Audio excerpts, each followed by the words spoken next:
Dear students, मैं doctor Alpana Jauhari, associate professor botany, JTB government girls college Kota. आज हम bryophyta के प्रैक्टिकल को कंटिन्यू करेंगे। अभी तक आपने ब्रायोफाइट्स में रिक्सिया, मार्केशिया, एंथोसिरोस के एक्सटर्नल फीचर्स को स्टडी करा। उनके थैलस में जो डिफ्रेंशिएशन है उसको अच्छी तरीके से आपको समझ में आ गया होगा। रिक्सिया का इंटरनल स्ट्रक्चर यानी vertical transfer section of thallus, उसको आपने स्टडी किया। आज हम मार्केशिया और एंथोसिरोस के इंटरनल स्ट्रक्चर को स्टडी करेंगे और हम देखेंगे कि वो रिक्सिया से किस तरह से अलग हैं। कैसे हम पहचान सकते हैं कि ये थैलस रिक्सिया का है, मार्केशिया का है या एंथोसिरोस का है। और उसके बाद ब्रायोप्सिडा के मेंबर्स स्फैग्नम और पॉलीट्राइकम को स्टडी करेंगे, जिनके एक्सटर्नल फीचर्स से हम उन दोनों को अलग अलग पहचान सकते हैं। और उनके कैप्सूल के जो स्ट्रक्चर है उनका लॉन्गिट्यूडनल सेक्शन काट करके देखेंगे कि किस तरीके से वो एक दूसरे से अलग हैं। तो इस तरह से आप ब्रायोफाइट्स के जितने भी मटेरियल्स आपके कोर्स में हैं उनको आप अच्छी तरीके से पहचान सकते हैं, बाहर से ही देखकर या फिर उनका इंटरनल स्ट्रक्चर देख करके आप आराम से उसको पहचान सकते हैं। तो सबसे पहले हम मार्केशिया का वर्टिकल ट्रांसफर सेक्शन को देखेंगे कि किस तरीके से ये रिक्सिया से अलग है। मार्केशिया में सेक्शन काटेंगे पिथ में रख करके, जैसे रिक्सिया में काटा था। अब यहाँ देखिए आप, फोटोसिंथेटिक रीजन है ऊपर की तरफ और नीचे स्टोरेज रीजन है। तो स्टोरेज रीजन में वही पैरेन्काइमा सेल्स हैं और फोटोसिंथेटिक रीजन में ग्रीन सेल्स हैं, क्लोरोप्लास्ट हैं इनमें। और जो एयर चैम्बर्स हैं, पार्टीशन वॉल उनमें पाई जाती है। बड़े बड़े एयर चैम्बर्स हैं।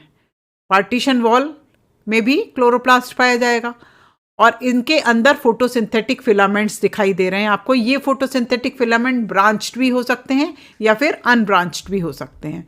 यहाँ आप देखिए, ये अनब्रांच्ड है और ये ब्रांच है। तो ये फोटोसिंथेटिक फिलामेंट्स हैं, ये पार्टीशन वॉल हैं, ये वाली। Upper epidermis, lower epidermis, lower epidermis पर राइजोइड्स दिखाई दे रहे हैं। ये स्मूथ वॉल्ड यहाँ पर हैं, लेकिन ट्यूबरकुलेटेड भी हो सकते हैं। एयर चैम्बर्स बाहर की तरफ ओपन होंगे एयरपोर्ट्स से। तो एयरपोर्ट्स भी इसमें थोड़े से स्पेशल कैरेक्टर हैं, जिसमें कई सारी सेल्स टीयर्स की फॉर्म में लगी रहती हैं। सेक्शन काटेंगे तो इस तरीके का दिखाई देगा। ये सेक्शन काटने के बाद स्लाइड दिखाई दे रही है। इसमें आप देखिए स्टोरेज रीजन काफ़ी चौड़ा और ऊपर की तरफ फोटोसिंथेटिक रीजन, जिसके अंदर फोटोसिंथेटिक फिलामेंट्स दिखाई दे रहे हैं। स्केल्स के सेक्शन हैं और राइजोइड्स के सेक्शन हैं। ये राइजोइड्स हैं, स्मूथ वॉल्ड राइजोइड, और ये स्केल के सेक्शन हैं। मल्टी सेलुलर स्केल होते हैं। स्टोरेज रीजन पूरा पैरेन्काइमेटस है और ये फोटोसिंथेटिक रीजन, जिसके अंदर फोटोसिंथेटिक फिलामेंट अनब्रांच्ड या फिर ब्रांच्ड। थैलस का वर्टिकल सेक्शन अगर हम गेमा कप के थ्रू काटते हैं तो आपको कप के अंदर गेमी दिखाई देंगी। जैमी या गेमी कुछ भी कह सकते हैं आप। तो ये दिखाई देंगी, जो कि वेजिटेटिव रिप्रोडक्शन में हेल्प करती हैं। हर एक गेमी अलग होकर के नए प्लांट्स बनाती हैं। आप देख रहे हैं कि फीमेल और मेल थैलस है। ये आर्किगोनियोफोर और एंथ्रीडियोफोर जो कि स्टॉक्ड स्ट्रक्चर हैं। फीमेल में आप देखिए, फीमेल में जो आर्किगोनियोफोर है, शुरू में तो ये बिल्कुल फ्लैट होती हैं डिस्क, लेकिन बाद में फर्टिलाइजेशन के बाद ये नीचे की तरफ कर्व हो जाती हैं। तो एक अम्ब्रेला जैसा स्ट्रक्चर दिखाई देता है, क्योंकि जो डिस्क है वो लेटरल साइड में उसकी सेल्स ग्रो करती हैं और आर्किगोनिया सारी नीचे की तरफ आ जाती हैं और इनके चारों तरफ कवरिंग प्रोटेक्टिंग लेयर, पेरिकीटियम, पेरिगाइनियम, ये सब डेवलप हो जाते हैं। तो इस कारण से एक प्रोटेक्शन भी हो जाता है इनको और ये अंदर की तरफ आ जाते हैं, ताकि जो एम्ब्रियो का डेवलपमेंट है, एम्ब्रियो बाद में जो डेवलप करेगा तो वो प्रोटेक्ट रहे। तो ये उल्टा दिखाई देता है। शुरू में अगर सेक्शन काटेंगे तो ऊपर की तरफ नेक होगी, लेकिन जब लेटर स्टेजेस में आप काटेंगे तो नेक नीचे की तरफ दिखाई देंगी, ऐसे झुकी हुई उल्टी दिखाई देंगी। दूसरा आप देखिए एंथ्रीडियोफोर, इसमें भी 8 लोब्ड स्ट्रक्चर दिखाई दे रहा है। डिस्क जो है और ये फ्लैट होती है, स्टार शेप्ड होती है। इसमें एयर चैम्बर्स के साथ साथ एंथ्रीडियल चैम्बर्स दिखाई देंगे। यहाँ पर आप देखिए, ये सब एंथ्रीडियल चैम्बर हैं, ये वाले एयर चैम्बर्स तो दिखाई देते ही हैं, जो थैलस का स्ट्रक्चर है वो वैसा ही रहता है। और जो एंथ्रीडियल चैम्बर है उनके अंदर एंथ्रीडियम है। एंथ्रीडियम का स्ट्रक्चर उसी तरीके से जैकेटेड होता है। सेक्स ऑर्गन्स जैकेटेड होते हैं, इसमें भी आर्किगोनियम में भी जैकेट है बाहर की तरफ, एंथ्रीडियम में भी जैकेट है। एंड्रोसाइट्स हैं जो कि फाइनली एंथ्रोजॉइड बनाएंगे, बाइफ्लैजिलेटेड एंथ्रोजॉइड्स। और ये है इसका स्पोरोफाइट। एग और एंथ्रोजॉइड फ्यूज करके एम्ब्रियो बनाते हैं और एम्ब्रियो फाइनली डिवाइड होकर के स्पोरोगोनियम बनाता है, जो कि फूट, सीटा और कैप्सूल में डिफ्रेंशिएटेड होता है। तो रिक्सिया में हमने देखा था केवल कैप्सूल होता है, लेकिन यहाँ पर फूट और सीटा पोर्शन होता है। फूट ये जो एम्बेडेड पोर्शन होता है इसको फूट कहते हैं। सीटा थोड़ा लंबा आगे की तरफ इसको पुश करता है, सीटा है, ये वाला पोर्शन है, ये कैप्सूल कहलाता है। कैप्सूल के अंदर ये स्पोर्स और इलेटर्स प्रेजेंट होते हैं। ये इलेटर्स हाइग्रोस्कोपिक होते हैं। हाइग्रोस्कोपिक मतलब आर्द्रताग्राही, मॉइस्चर एब्जॉर्ब करते हैं। तो जैसे जब ये कैप्सूल मैच्योर हो जाता है तो उसके बाद ये कैप्सूल के डेhiscence में हेल्प करेंगे। यहाँ आप देखिए कितना क्लियर, फूट, सीटा, कैप्सूल, ये मैच्योर कंडीशन में। फूट जो कि थैलस से एम्बेडेड पोर्शन है, सीटा इसको आगे की तरफ ले जाता है। ये जो प्रोटेक्टिंग लेयर्स हैं जिसमें एम्ब्रियो प्रोटेक्टेड था वो यहाँ पर दिखाई दे रही हैं आपको। यहाँ पर आप एंथ्रीडियोफोर का लॉन्गिट्यूडनल सेक्शन देख रहे हैं। इसमें स्टॉक है और ऊपर की तरफ डिस्क पोर्शन है। डिस्क में एंथ्रीडियल चैम्बर्स जिसके अंदर एंथ्रीडियम दिखाई दे रहे हैं आपको, क्लब शेप्ड, मुग्दर के आकार के। इसके बाद है एंथोसिरोस। एंथोसिरोस का ये थैलस है जिसके ऊपर कैप्सूल दिखाई दे रहा है और इसको हॉर्न लिवरवर्ट भी कहते हैं। हॉर्न लिवरवर्ट का मतलब है सींग के आकार के ये कैप्सूल लगे हुए होते हैं इसमें। तो इसमें थैलस लोब्ड दिखाई देगा। आप देखिए थैलस लोब्ड है। सेक्शन अगर काटेंगे इसका, इसमें आप सेक्शन देखिए, होमोजेनियस है। होमोजेनियस का क्या मतलब है? जो उससे अपर एपिडर्मिस है, लोअर एपिडर्मिस है, बीच में जो भी सेल्स हैं वो सब एक सी हैं। इसमें फोटोसिंथेटिक स्टोरेज रीजन अलग अलग नहीं है। और दूसरी बात इसमें पायरेनॉइड का पाया जाना। आप देख रहे हैं हर एक सेल में एक क्लोरोप्लास्ट है और क्लोरोप्लास्ट के बीच में एक पायरेनॉइड है। तो ये एल्गी से रिजेम्बलेंस भी शो करता है। इसमें लोअर एपिडर्मिस पर स्मूथ वॉल्ड राइजोइड्स, ये सेक्शन है जहाँ पर राइजोइड्स नहीं दिख रहे हैं, लेकिन राइजोइड्स होते हैं इसमें लोअर साइड पर, और वो केवल स्मूथ वॉल्ड होते हैं, ट्यूबरकुलेटेड नहीं होते। जबकि रिक्सिया मार्केंशिया में दोनों तरह के होते हैं। बीच बीच में ये म्यूसिलेज कैविटीज दिखाई दे रही हैं जिसके अंदर blue green algae, nostoc beaded structure जो है नॉस्टॉक का दिखाई दे रहा है आपको। नॉस्टॉक की कॉलोनीज दिखाई देती हैं, नाइट्रोजन फिक्सेशन में हेल्प करती हैं ये। इस तरह से आप रिक्सिया मार्केंशिया एंथोसिरोस का वर्टिकल ट्रांसफर सेक्शन काट के देखेंगे तो आपको तीनों का अंतर पता लग जाएगा। यहाँ आप देख सकते हैं स्लाइड, सेक्शन काटने के बाद होमोजीनियस थैलस दिखाई दे रहा है जिसमें केवल स्मूथ वॉल्ड राइजोइड्स दिखाई देंगे, अपर एंड लोअर एपिडर्मिस।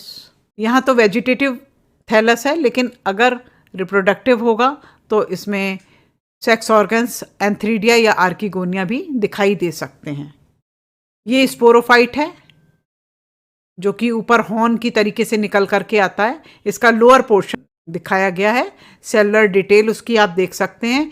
नीचे की तरफ फूट और ऊपर की तरफ कैप्सूल, सीटा नहीं होता है इसमें। फूट बल्बस पोर्शन है, बल्ब लाइक, जो कि गैमेटोफाइट में धंसा हुआ होता है, और ऊपर कैप्सूल जिसके अंदर स्पोर्स बनते हैं। इसको ध्यान से देखिए, ये क्लियर सेक्शन है। सेंटर में ये स्टेराइल कॉल्यूमेला है और ये टेट्राड्स दिखाई दे रहे हैं आपको, 4 स्पोर्स एक साथ, और अलग अलग हो जाते हैं बाद में। और ये कैप्सूल की वॉल है। तो आप जब कैप्सूल का सेक्शन काटेंगे तो आपको इस तरह से स्ट्रक्चर पूरा क्लियर दिखाई दे सकता है। ये आप देखिए डायग्रामेटिक टेट्राड्स भी दिखाई दे रहे हैं जिसमें कॉल्यूमेला, स्पोर्स अलग दिखाई दे रहे हैं, और साथ में जो इलेटर्स हैं यहाँ पर स्यूडो इलेटर्स कहलाते हैं।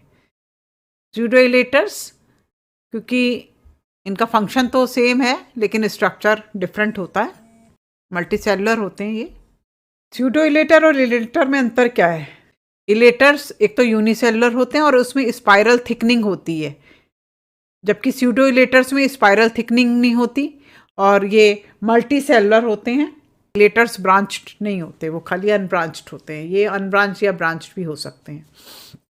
फंक्शन दोनों का सेम ही है, क्योंकि स्ट्रक्चर डिफरेंट है इसलिए इसको स्यूडो इलेटर कहा गया है। ये ट्रांसफर सेक्शन है स्पोरोफाइट का। इसमें सेंटर में कॉल्यूमेला दिखाई दे रही है और चारों तरफ कॉल्यूमेला के टेट्राड्स हैं और इसके बाद कैप्सूल की वॉल है। नेक्स्ट है स्फेग्नम, जो कि ब्रायोप्सिडा का मेंबर है। इनमें प्लांट्स लीफी होते हैं, लीफ लाइक स्ट्रक्चर आपको दिखाई दे रही हैं, ब्रांचेस दिखाई दे रही हैं। दो तरह की ब्रांचेस होती हैं इसमें, डाइवर्जेंट ब्रांच और पेंडेंट या ड्रूपिंग ब्रांचेस। कुछ तो ऊपर की तरफ जा रही हैं डाइवर्जेंट ब्रांचेस, और जो लटकी हुई रहती हैं ड्रूपिंग होती हैं पेंडेंट ब्रांचेस। दो तरह की होती हैं। हर एक ब्रांच पर ऊपर की तरफ एक कैपिट्यूलम या कोमा कहते हैं इसको, गुच्छे के तरीके से दिखाई देता है। इसे पीट मॉस भी कहते हैं स्फेग्नम को, क्योंकि इसकी जो पुरानी ब्रांचेज होती हैं डेड होती जाती हैं और पीट बनाती हैं वो। ये फर्टाइल कंडीशन में ऊपर स्पोरोफाइट दिखाई दे रहे हैं। बाकी वही दो तरह की ब्रांचेज हैं, डाइवर्जेंट एंड ड्रूपिंग ब्रांचेस। आपको स्फेग्नम की लीफ देखनी है, एक लीफ को सिंपल तोड़ करके और उसका स्ट्रक्चर देखना है, सरफेस व्यू देखना है। तो आप देख रहे हैं सरफेस व्यू है, ये स्लाइड पे रख करके देखेंगे। ये लीव्स जो हैं सेसाइल होती हैं और 2x5 फिलोटैक्सी में लगी होती हैं। अगर आप एक्सिस पर देखेंगे लीफ का अरेंजमेंट तो 6 लीफ फर्स्ट के ऊपर आएगी। 2 साइकिल कंप्लीट होते हैं फर्स्ट और 6 के बीच में। इसमें 2 तरह की सेल्स दिखाई देंगी लीफ में। कुछ तो ग्रीन सेल्स दिखाई दे रही हैं आपको और कुछ कलरलेस सेल्स हैं, वो डेड सेल्स होती हैं। तो ग्रीन सेल्स में तो क्लोरोप्लास्ट होता है और डेड सेल्स में कुछ नहीं, सिंपल वाटर होता है। तो जो बड़ी बड़ी सेल्स दिख रही हैं उनको हाइलाइन सेल्स कहते हैं, काचाब कोशिकाएं, और दूसरी एसिमिलेटरी सेल्स हैं, एसिमिलेटरी स्वांगीकारक कोशिकाएं। तो ये ऑल्टरनेट लगी रहती हैं। ये आप लीफ का ट्रांसफर सेक्शन देख रहे हैं। इसमें 2 तरह की सेल्स दिखाई दे रही हैं, बड़ी हाइलाइन सेल्स और उनके बीच बीच में ये क्लोरोफिलस सेल्स। हाइलाइन सेल्स में आप देख रहे हैं बीच बीच में थिकनिंग्स पाई जाती हैं और पोर्स भी पाए जाते हैं। इसके कारण ही वाटर नीचे से ऊपर की तरफ कैपिलरी एक्शन में चढ़ता रहता है। यहाँ पर आप देख रहे हैं जो बंच है लीव्स का, कोमा कहलाता है ये, कैपिटुलम क्राउन की तरीके से। उसके ऊपर आपको स्पोरोफाइट दिखाई दे रहा है। अगर इसका लॉन्गिट्यूडनल सेक्शन काट करके देखेंगे तो इसमें सेंटर में कॉल्यूमेला पाई जाती है। सेंटर पोर्शन ये वाला कॉल्यूमेला है। इसके बाद ये अंदर कैप्सूल में स्पोर्स पाए जाएंगे। ये चारों तरफ जैकेट होगी, अंदर स्पोर्स होते हैं। स्पोर की कवरिंग को कैलिप्ट्रा कहते हैं। ये कैलिप्ट्रा है जो इसको प्रोटेक्ट करने का काम करती है। और ये पूरा पोर्शन आर्किगोनियम से बना है। ये नेक वाला पोर्शन है, नेक बंद हो जाती है बाद में। ये पोर्शन कहलाता है ओपर्कुलम या लिड। तो इसका आप लॉन्गिट्यूडनल सेक्शन काटेंगे कैप्सूल का। Next and last Polytrichum. स्फेग्नम और पॉलीट्राइकम आपने देखा ये इरेक्ट हैं और इनमें लीफ लाइक स्ट्रक्चर दिखाई दे रहे हैं आपको।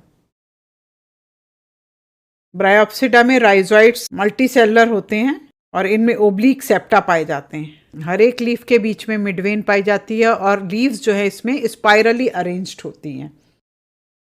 इसमें हम लीफ का ट्रांसफर सेक्शन करके देखेंगे तो लीफ आपको सेक्शन में ऐसे बोट शेप दिखाई देगी। तो मिड पोर्शन है और दोनों साइड विंग्स दिखाई देंगे, थिन पोर्शन विंग्स होंगे वो दिखाई देंगे अंदर की तरफ मुड़े हुए। तो मिड वेन वाला जो पोर्शन है वो तो ब्रॉड है, लेकिन मार्जिन वाले विंग बनाती हैं। इसमें आप देखिए जो मिडल पोर्शन है उसमें नीचे की तरफ पैरेन्काइमा सेल्स हैं और ऊपर की तरफ वर्टिकल फिलामेंट्स की फॉर्म में सेल्स लगी हुई हैं जो कि क्लोरोफिलस सेल्स हैं। इन्हें लैमेली कहते हैं। मेन फोटोसिंथेटिक पोर्शन बनाते हैं और इनकी जो टर्मिनल सेल है वो पेपिला होती है उसके ऊपर, आपको पेपिला दिखाई दे रहा होगा हर एक टर्मिनल सेल पर, एक ये पेपिला लाइक स्ट्रक्चर दिखाई दे रहा है। पॉलीट्राइकम के कैप्सूल का लॉन्गिट्यूडनल सेक्शन अगर काट करके देखेंगे, फूट पोर्शन वही बल्बस होता है और गैमेटोफाइट में एम्बेडेड होता है। सीटा लंबी होती है और कैप्सूल भी लंबा होता है। आप देख रहे हैं कैलिप्ट्रा, जो कि प्रोटेक्टिंग यंग कंडीशन में कैप्सूल को प्रोटेक्ट करता है, और ये गैमेटोफाइट का ही पोर्शन होता है। इसके बाद आप देखेंगे कैप्सूल में, कैप्सूल के जो एपेक्स पर एक लिड की तरीके से, ढक्कन की तरीके से ऑपरकुलम प्रेजेंट होता है। उसके बाद पेरिस्टोमियल टीथ की लेयर होती है। ये पेरिस्टोमियल टीथ हाइग्रोस्कोपिक होते हैं और स्पोर्स के डिस्पर्सल में हेल्प करते हैं। कॉल्यूमेला इसमें भी पाई जाती है, स्टेराइल पोर्शन सेंटर में कॉल्यूमेला। कॉल्यूमेला के दोनों तरफ आपको स्पोर सैक में स्पोर्स दिखाई दे रहे हैं, और कैप्सूल वॉल जो कि काफ़ी मोटी होती है।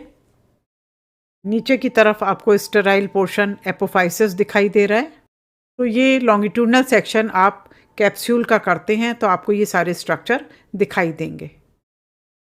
तो आज आपने ब्रायोफाइट्स के बारे में पढ़ा, जो आपको सेक्शन कटिंग जिनकी करनी है या एक्सटर्नल फीचर्स देखने हैं, तो ब्रायोफाइट का लाइफ साइकिल एक बार आपको पता होना चाहिए। ब्रायोफाइट्स में ऑल्टरनेशन ऑफ जनरेशन पाया जाता है, यानी गैमेटोफिटिक और स्पोरोफिटिक फेज एक के बाद एक आती रहती है, ऑल्टरनेट करती हैं। तो जो आपने गैमेटोफाइट्स देखे या स्पोरोफाइट्स देखे, वो अलग अलग प्लांट्स में आपको समझ में आ गए होंगे।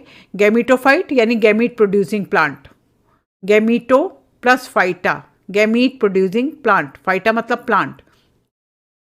तो गैमीटोफाइट में तो गैमीट्स बनते हैं, male gametes, female gametes, mitosis के द्वारा, और फिर ये फ्यूज हो जाते हैं।